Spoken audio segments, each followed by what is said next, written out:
All right, welcome in, everybody. Welcome to episode 4 of Real Talk by the Platform. Our title for today is Through It All, and I'm really excited for y'all to hear this story. Not a lot of announcements right now. Spring break is over, and we've got a ton of cool things coming, some exciting things. So yeah, I'm going to open us with a short scripture, and we're going to get right into the interview. So our scripture is going to be 1 John 5:14 through 15. This is the confidence we have in approaching God, that if we ask anything according to his will, he hears us.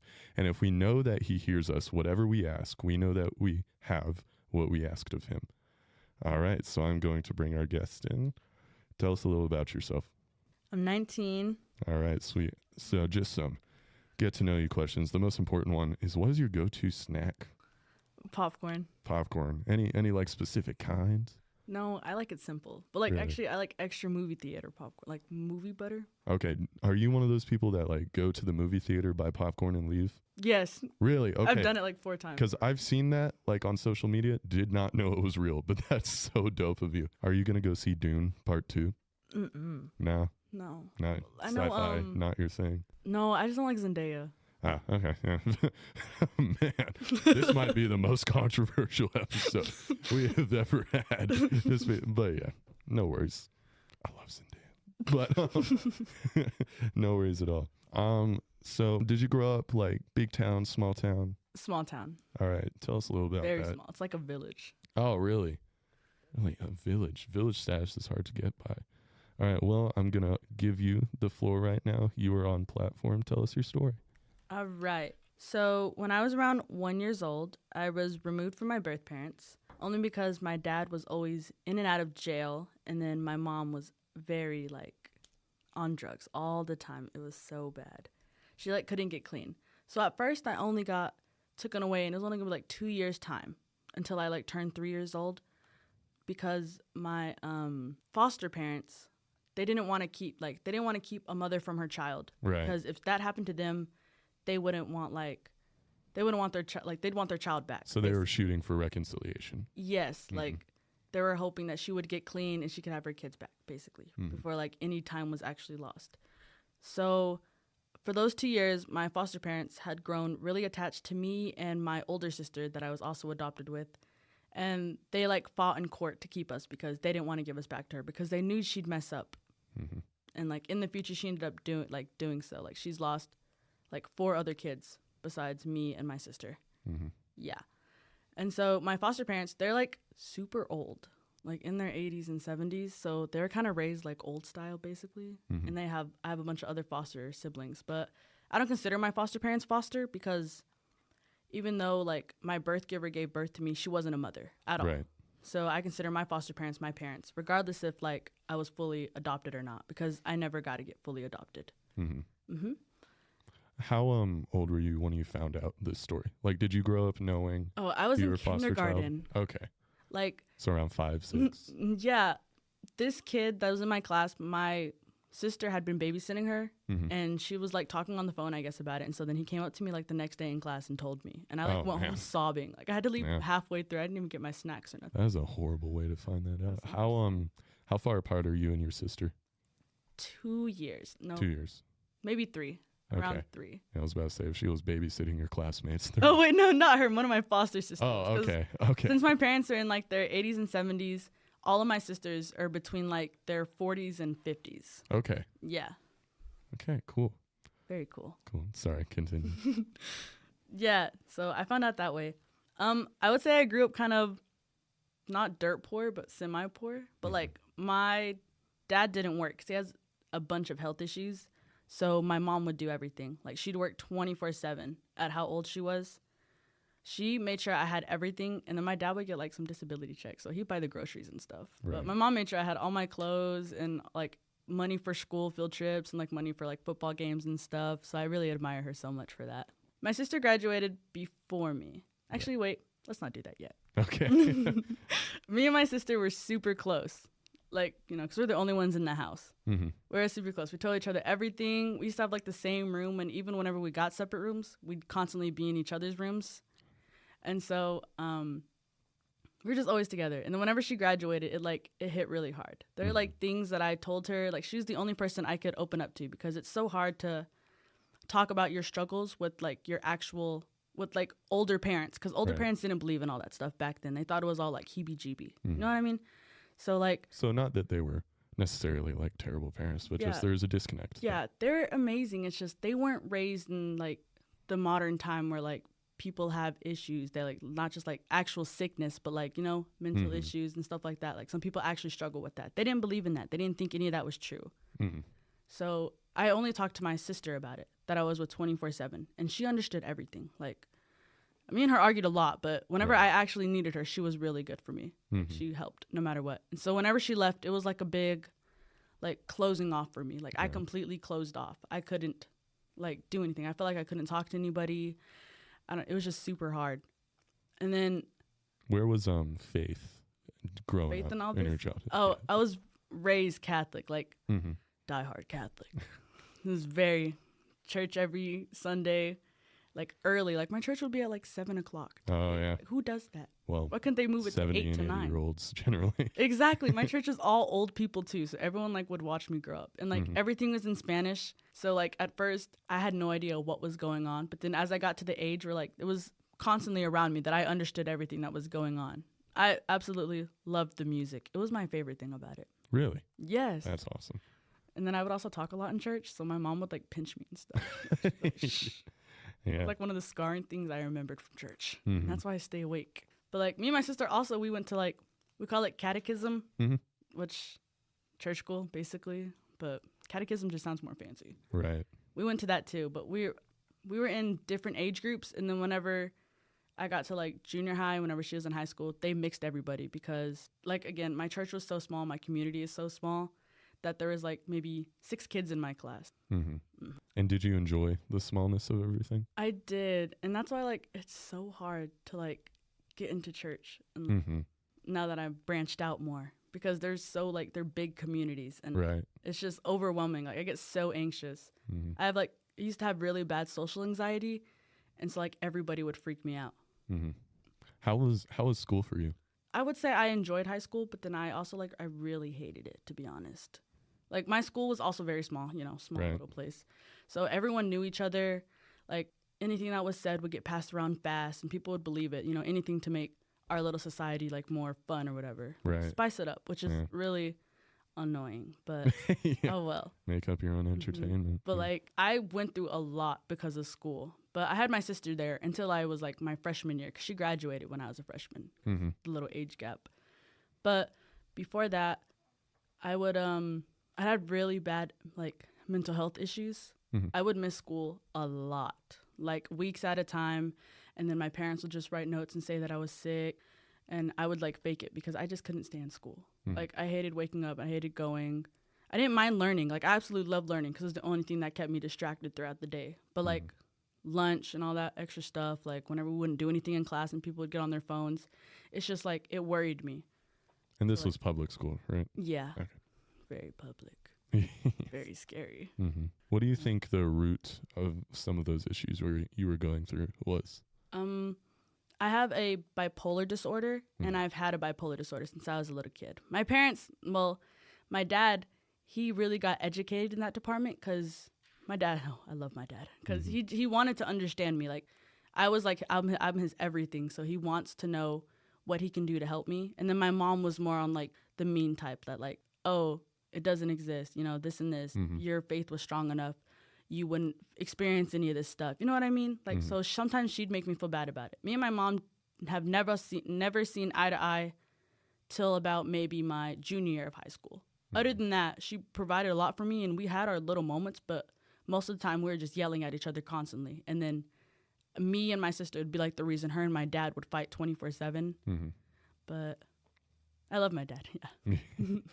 My dad did everything. So he's the one who took me for like counseling. He's the one who sat down with me. He's the one who signed my papers. He's the one who helped put me on medication. He did everything in his power to make sure I was okay, because he knew how much I was struggling, and he knew that like it was something that only I can like help. Like only I can help myself with it. Yeah. Okay, well, I'm just going to talk about maybe like the hardest part of high school.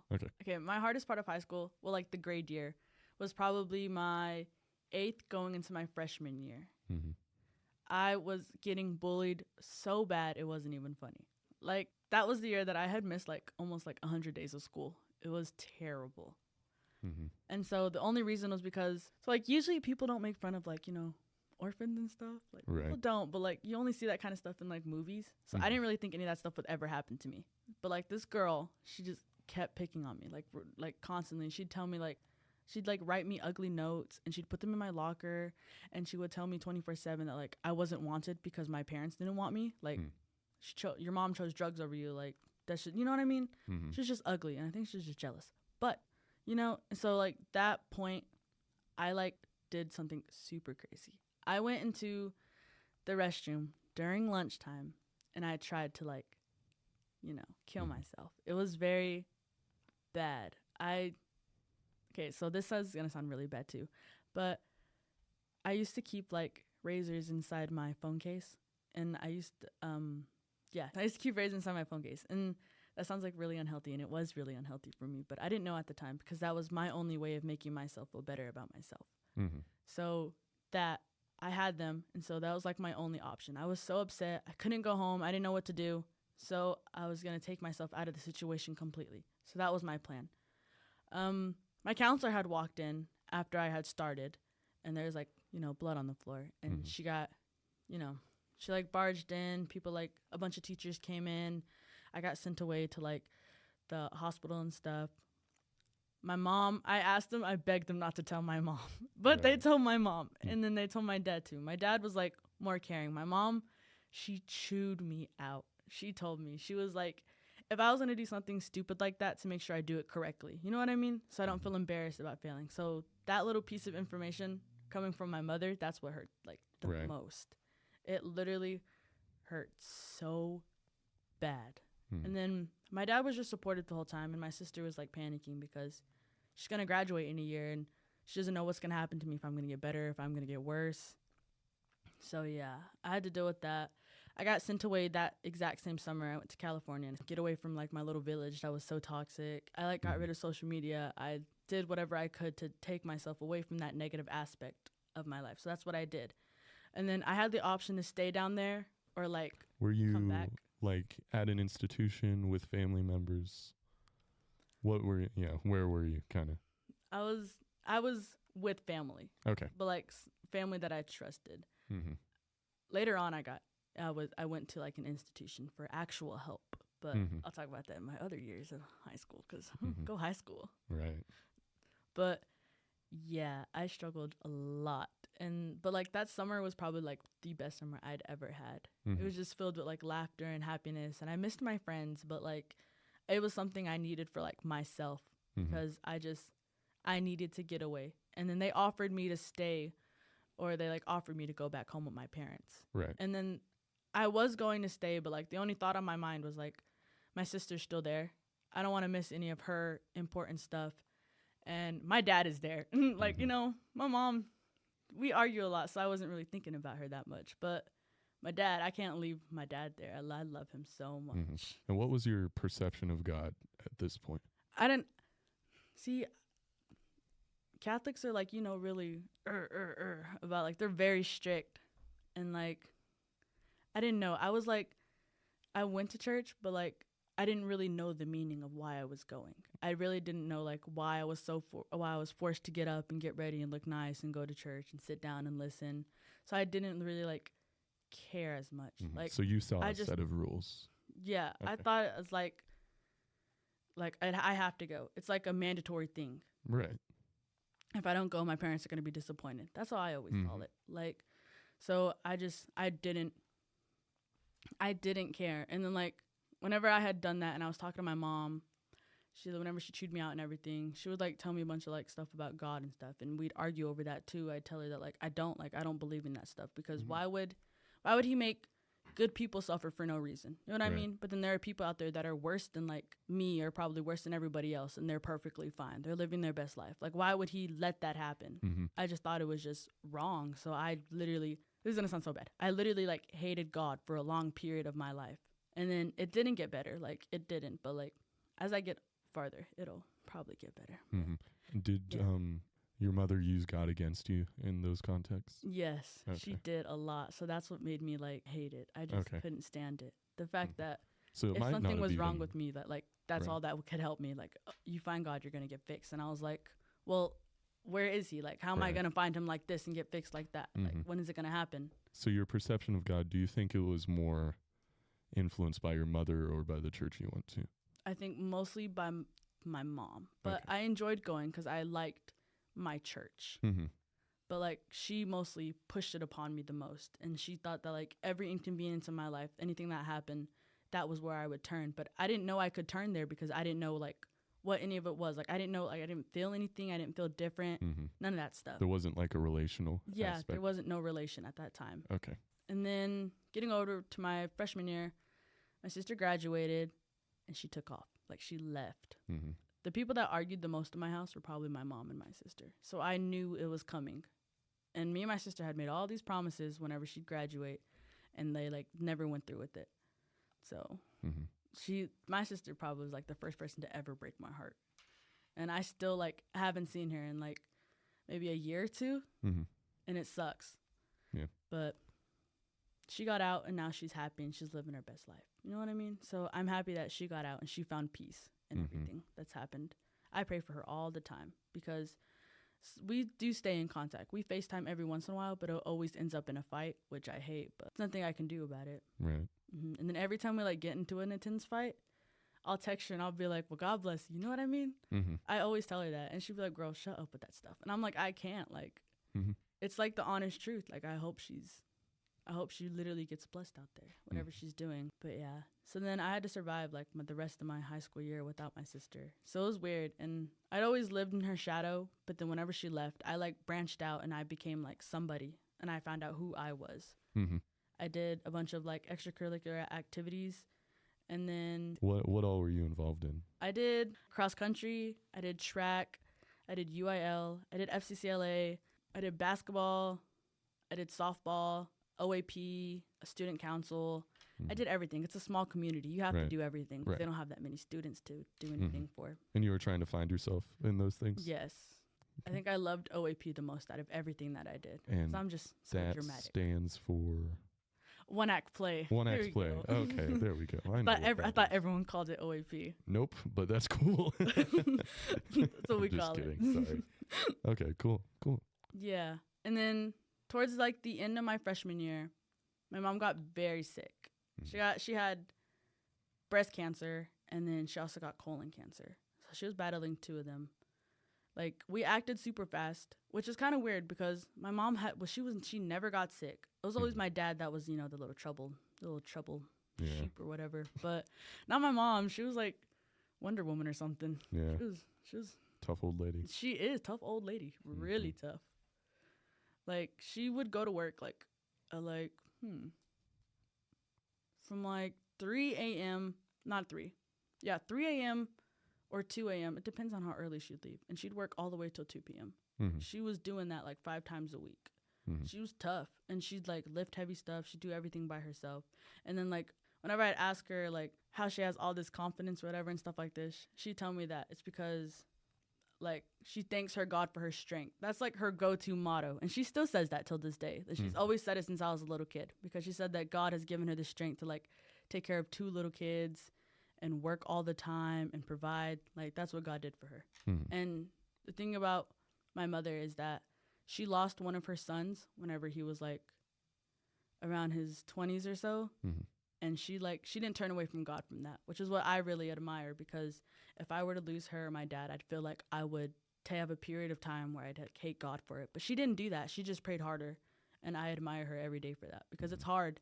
And she not only lost a son, but she lost a little girl too during childbirth. So she's been through a lot. Right. Yeah. So I appreciate your balanced outlook on your mom, because what I've been getting from you is she does have an admirable faith, right? But you also acknowledge that she has said some hurtful things to you. So I appreciate the balance in that. So anyways, you're going through high school, you're going through hobbies and various extracurricular activities. What's all kind of going on in your head at this point?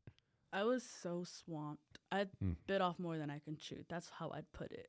Like, I was just stressed. I didn't have time for myself because I'd have basketball practice from like after school. We get out at 3:38. We had to be on the court by 3:45 and changed. So 3:45 all the way till 6, and then I'd have a few minutes and I have to change, and then from 6 to like 8, 8:30 or 9, I'd have one act. And then I'd get home super late, and then I'd be like too tired to talk to my dad, because usually I tell him about my day every day. Right. So I was just super swamped. I was really struggling super bad. I didn't want to hang out with people. I didn't want to leave my room on weekends. I used to like to lay down and sleep. And it was like a ritual for me, like a routine, and I didn't like it. And then there's like times where I'd have like highs and lows, and I'd cry a lot. It's just super stressful. Mm-hmm. Yeah. Okay. And did you have any prayer in your life at this point? No, I tried. I would get Bible apps and stuff, and I'd be like, well, maybe I can find God. You know what I mean? Right. Like, it's going to happen. I'm going to find him, like, eventually. Something's going to happen. My mom talks so highly about it, so if I try and I engage in all this stuff, that I can get into it. So you're looking for a personal experience. Yes, because everyone has a personal experience, but, like, sometimes I feel like I didn't have one, and then something happened, and I had my personal experience. It was very nice. Okay, so are we getting into college now Yeah. in your story? All right, go into that a little bit. So now I go to, like, a Christian-based college. Mm-hmm. And it was pretty weird at first. Like, I hated my first semester. I hated it. I didn't feel like I fit in pretty well. Like, kind of like different. I got into like a bunch of debates with people about religion, which I hated too, because those are not like fun. everything about religion. I just can't. I don't like to argue about that stuff. That stuff really makes me mad. And like, I go home every weekend still to see my parents, obviously. And my mom, she's still battling cancer. So, but like, she's stage 4, so there's nothing they can do about it. When she had gotten cancer, I was like, okay, you know, like, we can deal with this. And then it left. She beat breast cancer. She beat colon cancer. And she was fine. She was healthy. She was her normal self. And then it came back again. And that's where I stopped believing in God. I thought, like, it's his fault. Why would you, like, psych? Why would you do that? That is so dumb. I hated that so much. And I stopped going to church. I stopped doing all that stuff. I stopped listening to people. I would be so rude whenever people, like, at Walmart, they'd come up and they'd be like, do you want to hear about it? I would say no. I'd be like, no, thank you. I'm good. Like, really? I don't believe it. Yeah, I was rude. I was mean about it, too. And I feel so bad to those people. I'm more shocked that people approached you. That's what they Walmart. do when they sit with their little cards and they pass them out. Like Walmart and stuff. Walmart is scary. Yeah. Yeah, Walmart is scary. Exactly. I agree. Girl Scout cookies, I'm okay with that. But, like, people coming to me and, like, give me that stuff, I couldn't. Like, I just hated it. Like, it all just angered me. Yeah. And did it, like, keep coming up, kind of? What do you mean? Like religion? Did it, yes. in this time, did it just keep coming up? My mom would always say that, like, well, I still got my strength. You know what I mean? Her little saying and stuff. I bless God every day for my strength. I thank the Lord for my strength, this and that. And I'd just get mad at her. I'd be like, Mother, I was like, I don't know why you're still keeping this up. I was like, it's obvious he's not helping you. I was like, it's so obvious, because she has stage 4 and there's no helping it. All they're doing is taking the pain away. And then they're going to, like, you know what I mean? They're going to let it kill her. And now, just recently, she got diagnosed with another type of cancer. So now she has 2 again, and they want to put her under the knife. And I just thought, I was like, no, Mother. I was like, just don't do it. You don't really need it. Just let it take you out. Why go under the knife and be in pain your last little segment on earth when you can just enjoy it? You know what I mean? Do the stuff you want to do instead of being locked up trying to heal from what you just did to yourself. Right. Yeah. So that was like my biggest challenge, was like that. And I feel bad that, like, I turned away from God, and me turning away from God ruined my relationship with my mom even more, because whenever she talked to me about it, I'd be like, I don't want to hear it. And whenever she tried to tell me anything, I'd just snap on her, because I was like, no, Mother. I was like, you're dumb. Like, why are you still, you know what I mean? And I feel bad that I did that to her, because, like, it's not any better for her either. Like, she's keeping her faith super strong, and I'm struggling really bad with it because of what's happening to her. And it's not her fault. It isn't. How was your relationship with your dad during this? Okay. I would say my relationship with my dad through, like, this whole process, we're super close. Like, I post him any chance I get. I call him any chance I get. I tell him after, like, every small little inconvenience. And sometimes I don't drive home. He just comes and picks me up, because it's not a far distance from, my village and where I go. So he picks me up and we just talk the whole way home, or we'll listen to music. Like, me and him talk some good cheese mate too. Like, we're like locked in, like the best father-daughter duo ever. He's like my favorite person. Has your dad ever talked religion with you? Yes, he has. He tells me all the time that like Jesus saved him, because I didn't know that my dad used to drink when he was younger. Whenever, like, you know, this is way before I was born, because they're a little older, a lot older. But he used to drink a lot whenever he was with my mom, and whenever they had kids and stuff like that. They still do have kids, but whenever the kids were younger, you know what I mean? Right. Before I was even thought of. So like, he told me he used to drink a lot, and he used to go out a lot, and he would gamble and stuff like that. And then it's also around the time that like that his son died, you know. That's whenever he stopped. He had no motivation, and he thought my dad struggled more than my mom, I feel like. But I feel like my mom probably struggled a lot more, but she just didn't tell me anything because she's so strong. Like, she doesn't like to cry or none of that stuff in front of me. But my dad will. He's like a wet blanket with me, and I'm a wet blanket with him. That's just the bond we have. We're just like that. And he told me that like he started going to church and all this other stuff. Him and my mom, they got married like they got married at like maybe a courthouse at first. And they just signed papers, and they got remarried at a Catholic church. So whenever they had gotten like remarried and everything, he was so happy about it. I feel like that was like his little reborn era or something like that. So, like, that was like his start of everything. And but like, he reads all the time. He reads like these daily little scriptures, and they're like years old, but he still has them. He struggles with reading sometimes, so he'll have me read to him, and I feel like that's like some really good bonding, because I can sit there and I can like tell him about it, because he didn't go to school, he doesn't know anything, he can't write that well. Like, you know, most people born in like, you know, the 19 somethings don't know how to do any of that stuff, and he's one of them. So I help him throughout all of it the whole time. All right, so we're getting into college now. What are you feeling your first semester? Oh, I told y'all I hated it. I did. But like, the end of it wasn't as bad. I met some people that have helped me tremendously, that have made me like college less hard than it was. Like, maybe the first 3 weeks was like the like hardest time. I'd cry 24/7 because I missed my parents, and I don't know. I thought like, I didn't think college was for me. I really didn't. Like, I was like failing, and I thought I was gonna be an academic weapon. I had like my whole life planned out. I was like, yeah, I'm gonna do this at this time. I'm gonna do this. I had a whole schedule, and it didn't work out like that. I was just very unmotivated. I didn't want to go anywhere. I didn't want to try and make friends, this or that. I just wanted to just lay down the whole time and watch TV. Do you think it was a response to what was going on with your mom, kind of? Yeah. With her being sick and you being away?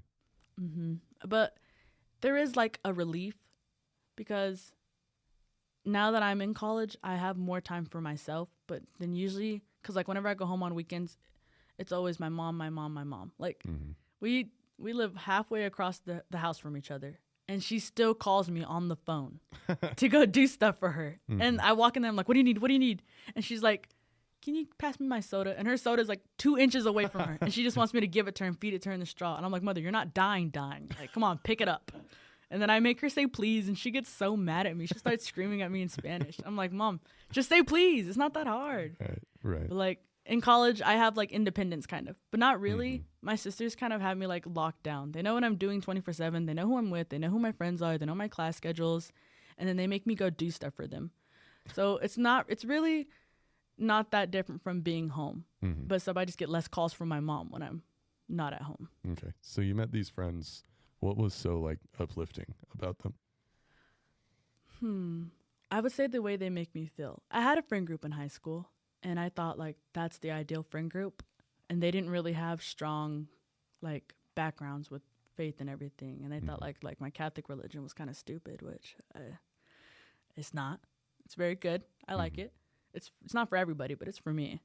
But my friends at my little Christian college, they I don't know, we have spiritual talks, which is very good for me, because sometimes I feel like how do I word this? We get deep.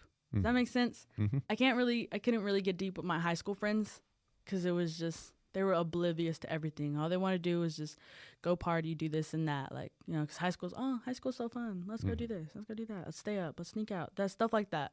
It was always trouble with them. Right. But then college, you would think that like most kids in college want to go partying and, you know, drinking and stuff like that every weekend. But the friends I made here, they weren't really like that. I'm like, I understand going out and having fun. Like, that's normal, but don't make it your lifestyle. Right. And the friends that I made here, they didn't have that kind of lifestyle. I mean, they would go out. I didn't participate because I'm too scared. I have social anxiety. But like them, and like sometimes we'd have like serious talks, and they'd make sense. Like, they'd get what I was going. They wouldn't get like because they weren't going through it, but they know how to. Empathize. Yes, Mm-hmm. like.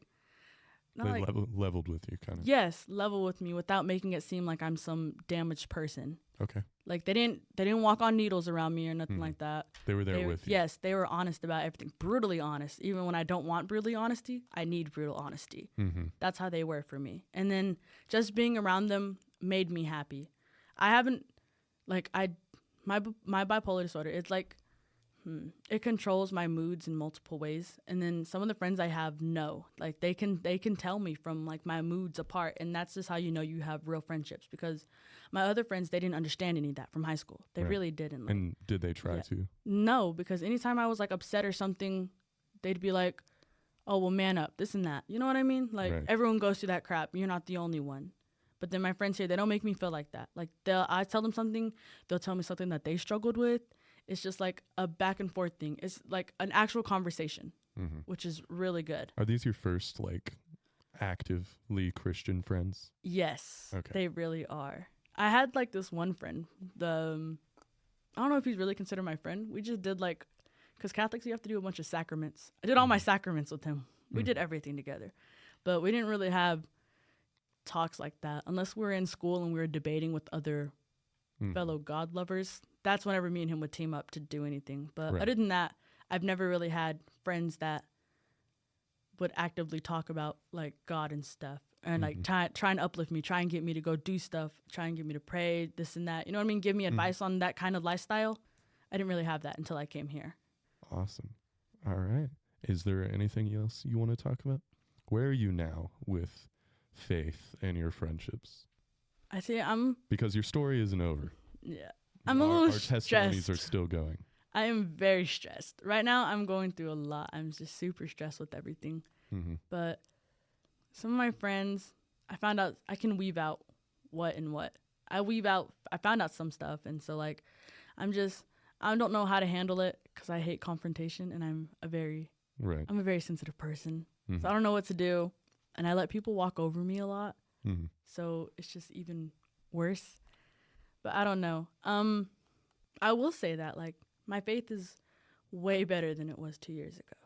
I feel like my faith has grown. Now I can actually have conversations with my mom about things that I learned in my Bible class. And, And I feel like she's more excited about that, too. Me and her relationship has gotten way better. We do have our times where we, like, scream at each other. But overall, it's, like, 60% good, 40% bad now. So the time is just, like, it's getting better as I keep going. Yeah. Awesome. And do you think you have hope moving forward as well? That's a hard one because all I wish right now is for my mom to get better. And I know it's never going to happen. Like, it's not. And I knew that, like, them being so old that this time would come, like, super soon for me because I'm young. I need my parents. I would say everyone wants their parents. You know what I mean? Everyone wants their parents to be at their wedding. Everyone wants their parents to be, like, if I graduate college, I want my parents to be there. But I know it's not looking like that. I hope that God at least lets her live to, like, a certain amount for her to see me accomplish at least the smallest thing ever so she can be proud of me. And because I know that if my mom passes, my dad won't wait to kick the bucket either. Because right now his whole sole purpose is taking care of my mom. And they have been together for like over 60, 70 something years. They've been together since they were little kids. Like, they're just So I know it's going to happen. And I've had that talk with my dad already that, like, if mother passes away, what are you going to do? He said that he was just going to leave and maybe just, like, let time come to him too. Because he does want to see me be successful and do a lot of stuff. But the love of his life is, like, my mom. So, Right. yeah. Right. So I just hope that she stays alive long enough to see me accomplish something other than just going to school. You know what I mean? Yeah. So anything else you want to share before we close out? I think I'm good. All right. Awesome. Thank you so much. All right. Well, this is our little outro segment here. And when reflecting on this episode, I thought about how she described her friends. And a lot of what we talk about at the platform is the power of peer-to-peer support. And she talks about even though her mother and father were talking to her about a relationship with God for a long time, the people that truly pulled her in were her friends, were her peers. And I just think that's so beautiful and powerful. I'm going to close us with Psalm 36:5, which is your steadfast love, O Lord, extends to the heavens, your faithfulness to the clouds. Thanks so much, everybody. And remember, none of our testimonies are over yet.